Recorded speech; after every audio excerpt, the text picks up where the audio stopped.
அதாவது ஒரு குடும்பத்துக்குள்ள திருமணமே ஆகாம எத்தனையோ பெண்கள் பார்க்க வந்து, மாப்பிள்ளைகள் பார்க்க வந்து, என்ன பண்றதுனே தெரியாம கல்யாணம் தடைபட்டுக்கிட்டே இருந்துச்சுன்னா இந்த பதிவை நீங்க கட்டாயமா கேளுங்க.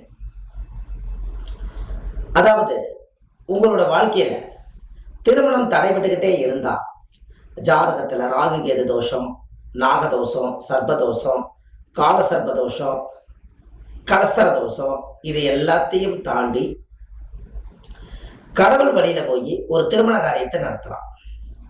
எப்படின்னு கேட்டா, உங்களோட வீட்டில் உங்க ஜாதகத்தை உங்க பூஜை அறையில வச்சு அதுக்கு முன்னாடி ஒரு தட்டில் 2 சீரக விளக்கு போடுங்க.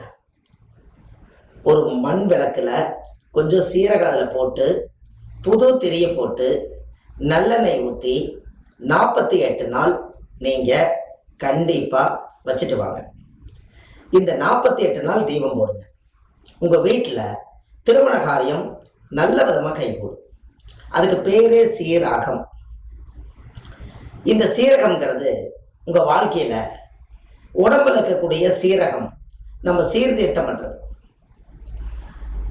அந்த காலத்துலலாம் பார்த்தீங்கன்னா இந்த மாதிரி ரொம்ப ரொம்ப முக்கியமான வேலைகள் எல்லாம் செய்து அதுக்கு பலன் அடைஞ்சிருக்காங்க.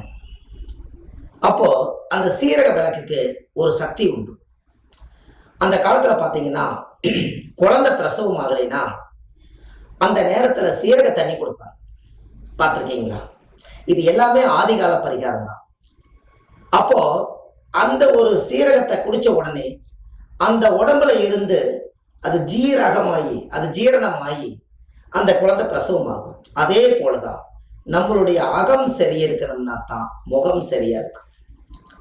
அப்போ நீங்க கண்டிப்பா உங்க வாழ்க்கையில நீங்க இதை தெரிஞ்சுக்கலாமே. அப்ப நீங்க சீரக விளக்கு போட போட 48 நாளுக்குள்ள கண்டிப்பா உங்க வீட்டுல ஒரு நல்ல செய்தி கட்டாயம் வரும். அது தெய்வத்தோட அனுகிரகம். இந்த 48 நாள் முடிச்சதுக்கு அப்புறம் உங்க குலதெய்வம் கோயில போய் சாமி கும்பிட்டு வாங்க.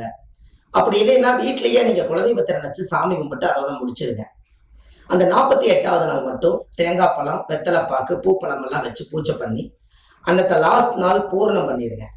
அன்னையோட உங்க வாழ்க்கையில எல்லா தோஷம் நீங்கி சீக்கிரமா உங்களுக்கு கல்யாணம் நடக்கும். இதை கண்டிப்பா செய்யுங்க. உங்க வாழ்க்கையில ஒரு மிகப்பெரிய ஒரு மாற்றம் ஏற்படும். இதுக்கு பேரே சீரக விளக்கு பரிகாரம்.